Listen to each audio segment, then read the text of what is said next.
The house felt different the morning after we buried my wife. Not empty. Margaret had filled every corner of that home for 31 years, and grief doesn't drain a place the way people think. It saturates it. Her reading glasses were still on the nightstand. Her cardigan was still draped over the kitchen chair, exactly where she'd left it 3 weeks before, when the hospital finally became her permanent address. I stood in the kitchen at 5 in the morning, the way I always did, and I made 2 cups of coffee before I remembered. I poured the second one down the drain and held the counter until my hands stopped shaking. The envelope was on the dining room table. Margaret's handwriting on the front, just my name, Robert, in blue ink. The letters careful and deliberate, the way her writing always was when something mattered. She had given it to her attorney 6 months before she passed, with instructions that it be delivered to me on the day of her funeral. I had carried it in my jacket pocket through the entire service, through the reception afterward, when people pressed my hand and told me she was at peace, through the long drive home, when my son drove in silence and I watched the Florida highway blur past the window. I hadn't opened it yet. I don't know why. Maybe I wasn't ready to hear her voice again. I sat down at the table, set my coffee beside the envelope, and looked at it for a long time. Then I heard footsteps on the stairs, and my son came into the kitchen. My son, I'll call him Derek, was 52 years old and had driven down from Atlanta 3 days before with his wife, a woman named Carla who had strong opinions about everything and the social grace of a summons notice. They had 2 teenage boys who spent most of the time in the guest room with their phones, and Carla had spent most of the time quietly inventorying my house with her eyes. Derek poured himself coffee and sat across from me. He glanced at the envelope but didn't say anything about it. "How are you holding up?" he asked. "I'm all right," I said. He nodded. We had never been a family that talked easily about hard things. Margaret had always been the one who bridged those silences.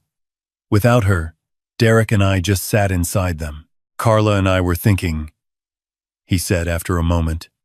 He wrapped both hands around his mug. "We should probably talk about the house." I looked at him. "Not right now," he added quickly. "Obviously not today, but soon. Because there are decisions that need to be made, and it makes sense to think through everything while we're all together." "What kind of decisions?" I said. He shifted in his chair. "Well, the house was in Mom's name. You know that. She bought it before you 2 got married, and it stayed in her name throughout." He paused. "Technically, that means it's part of her estate." I said nothing. "I'm just saying it's worth talking to a lawyer. About what happens next. About what the estate looks like." He looked down at his coffee. "Carla has a cousin who does estate law in Tampa. We could get him on the phone this week." "I appreciate that," I said. "But I have my own attorney." "Right, sure. Of course." He nodded again. The way you nod when you're not really agreeing. "I just want to make sure everything is handled properly. For everyone." I picked up the envelope from the table, slid it into my robe pocket, and stood up to refill my coffee. "It will be," I said. I had been a federal judge for 22 years before I retired. I had seen every variety of human motive dressed up in polite language, and I knew what handled properly for everyone meant when a man said it the morning after his mother's funeral, while his wife was upstairs calculating square footage. I knew. And I said nothing, because Margaret had told me not to. Not in so many words. But I had read her letter by then. I finally opened it that night. Alone in our bedroom, sitting on her side of the bed with her cardigan in my lap, and I understood exactly what she had seen, and exactly what she had done about it, and exactly why she had asked me to be patient. My wife had been many things. A professor of literature for 35 years. A reader of people, the way other people read maps. A woman who noticed everything and said only what she chose to. She had noticed Derek changing over the past decade. The questions that crept into his phone calls, not about her health, but about her assets. The way Carla lingered in certain conversations. The afternoon 3 years ago when Margaret overheard Carla on the back porch, on the phone with someone, saying, "Once the old man is out of the picture, it's really just a matter of timing."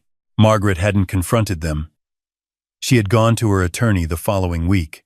The letter explained everything. Not with bitterness, that wasn't Margaret's way.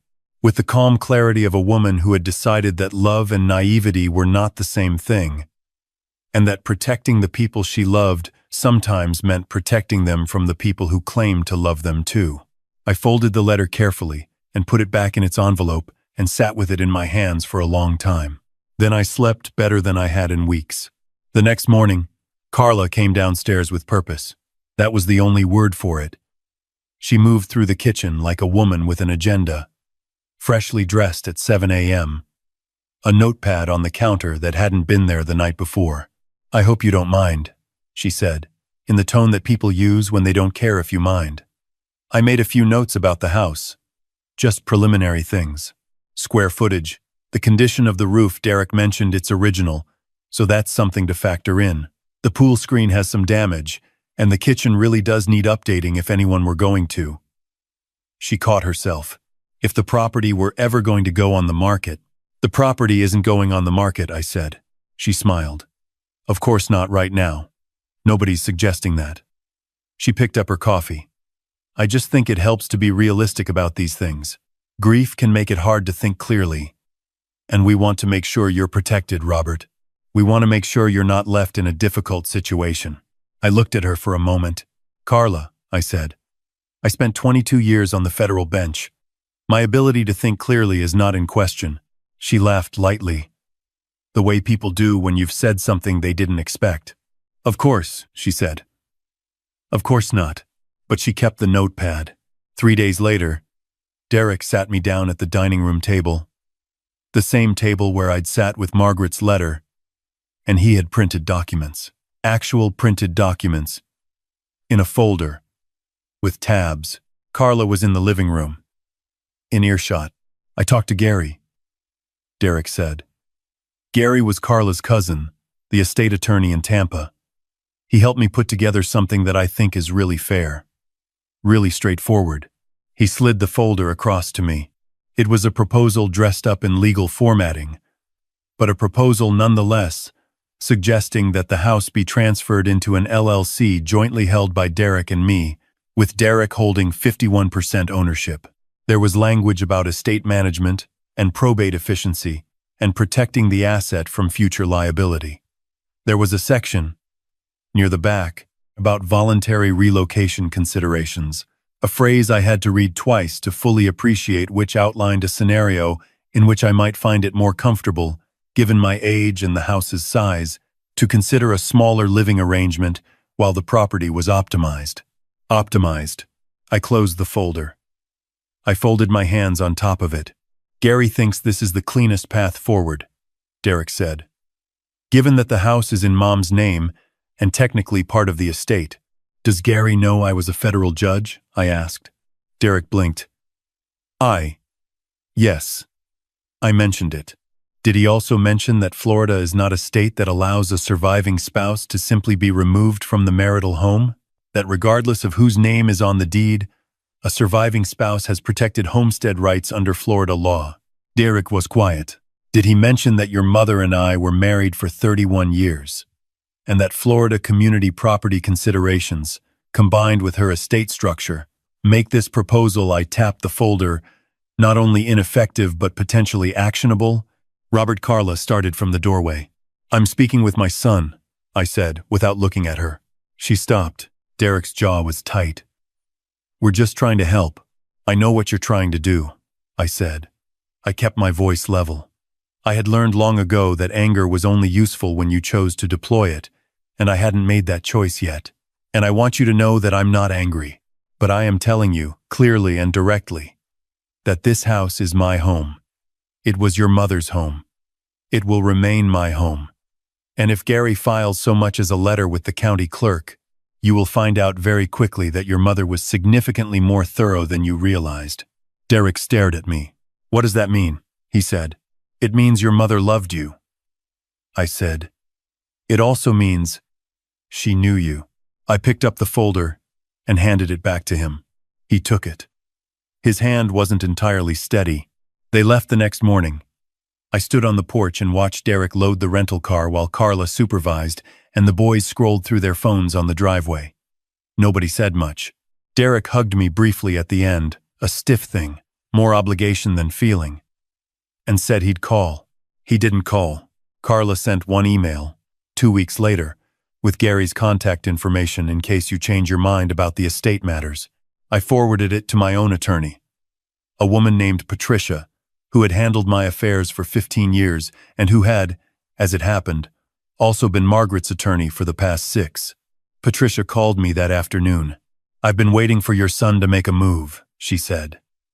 "Your wife predicted he would within 2 weeks of the funeral. She was off by 3 days. She was always precise," I said. "The trust is fully executed," Patricia told me. "Everything Margaret set up is airtight. The house transfers to you immediately and completely. The homestead designation was updated 2 years ago, so there's no probate question. The investment accounts, the property in Asheville, the accounts she held separately, all of it goes directly to you as the named beneficiary. No estate process, no court involvement, nothing Derek or Gary or anyone else can touch." I sat with that for a moment. "How much did she leave?" I said. I knew there was money. Margaret had been careful with money her whole life, the child of parents who had survived real hardship and passed that carefulness down. But I had never known the full picture. She had managed her finances independently, which I had always respected. Patricia was quiet for a beat. "Combined assets," she said carefully, "including the Asheville property, the investment portfolio, and the accounts, we're looking at approximately $18 million, Robert." I sat down. I had known Margaret was comfortable. I had not known she was wealthy. "She built it quietly," Patricia said. "Over 40 years. Real estate, index funds, a few very good decisions in the 90s. She didn't want it to change anything between the two of you. She told me that specifically. She said, and I'm quoting her here, 'Robert doesn't need to know the number to love me, and knowing it would only make him feel complicated about things that aren't complicated.'" I laughed a little. The sound surprised me. "That sounds like her," I said. "She left a provision," Patricia continued, "for Derek. She thought about it for a long time," she told me. "In the end, she left him $250,000, held in trust, accessible in 2 years, conditional on no legal challenges to the estate. She was generous," I said. "She was measured," Patricia said. "There's a difference. I didn't hear from Derek for nearly 3 months. Then, on a Tuesday morning in January, my phone began ringing. I was on the back porch with my coffee, watching the egrets pick their way along the edge of the canal behind the house, when I saw his name on the screen. He let it ring. It rang again an hour later, and twice more that afternoon. I was not ready to have that conversation. Not yet. By Friday, I had 19 missed calls from Derek's number and 4 from a number I didn't recognize, which turned out to be Gary's office. There was a voicemail from Gary, formal and careful, saying that he had reviewed the estate documentation and wished to discuss a possible resolution. I deleted it and called Patricia instead. "Gary filed a preliminary inquiry with the probate court," she told me. "Nothing serious. It won't go anywhere, but I can have a letter to him by end of day that will make it very clear where things stand." "Send it," I said. She sent it. Gary did not file anything further. The calls from Derek continued, though. They came in clusters, 3 or 4 over the course of a day, then silence for a week, then another cluster. I answered one in late February, because I had decided by then that silence was not the same thing as peace. "Dad." His voice was different.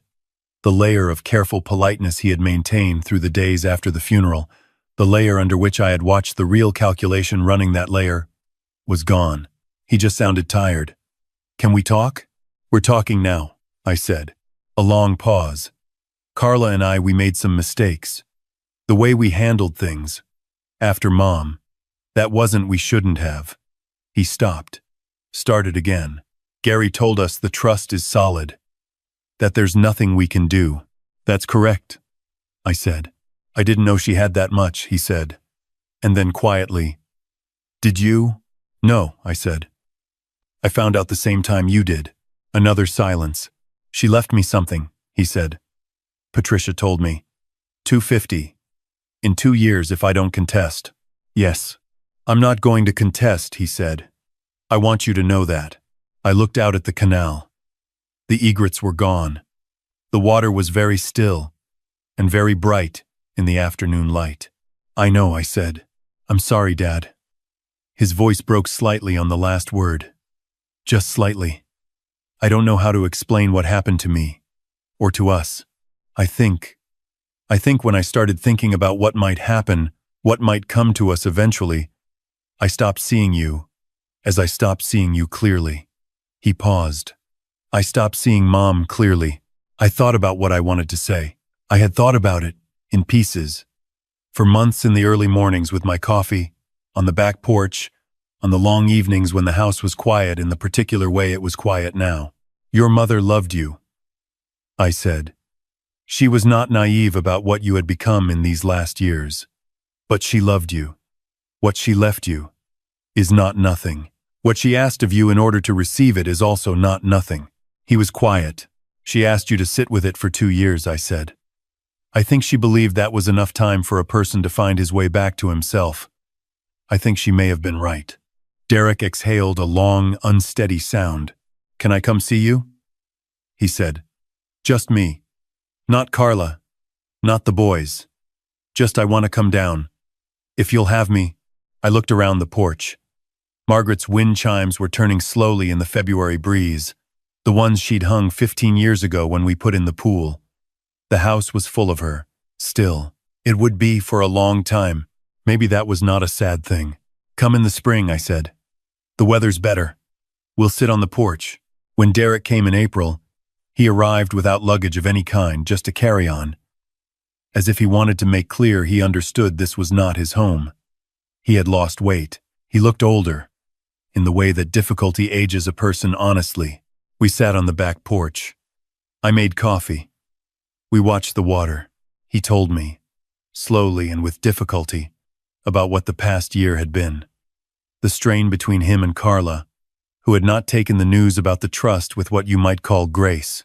The conversations they'd had, the conversations they were still having, with a therapist, which Derek said with a slight grimace as though it cost him something to admit. I listened. I did not rush him. She's not a bad person, he said about Carla. I want you to know I believe that. But she grew up without money. And what that did to her, the way it made her think about security, I didn't understand it. And I let it pull me somewhere I shouldn't have gone. I know, I said. You could have destroyed us, he said. Legally, I mean. Gary said. Once he looked at everything, Gary said you had significant grounds to. I know what grounds I had, I said. Derek looked at me. Your mother asked me to be patient, I said. She believed you were still in there somewhere. The boy she raised. She asked me to leave room for him to find his way out. He looked away, pressed his fingers against his eyes for a moment. I'm going to be honest with you about something, I said. Not to make you feel worse, but because honesty is how I know how to do this. I paused. I was angrier than I let on, sitting at that table with your printed documents, watching Carla take notes in my house the morning after your mother's funeral. I was angrier than you saw. I know, he said quietly, and I chose not to show it, because I had a decision to make. I could respond from anger, which was available to me and possibly justified, or I could respond from patience, which your mother had asked of me. I looked at the water. I chose patience, not because I'm a saint, because she asked me to. Derek was quiet for a long moment. How do you do that? He said. How did she do that? How do you look at someone who's hurting you and just wait? Practice, I said. And love. Mostly love. We sat there until the light went gold over the canal and the egrets came back, picking along the edge of the water with their deliberate, unhurried steps. There was no resolution that tied things cleanly. That was not how actual life worked, and we both knew it. There was only this: a porch, 2 men, the water, and the slow work of finding their way back to something real. Margaret would have had a name for it. She had names for everything. She had spent her whole life reading stories and finding the language for what happened inside them. I think she would have called it the only ending worth writing. Not triumphant, not tidy, just honest, and still in motion, and open to whatever came next. I poured more coffee and we kept sitting. That was enough.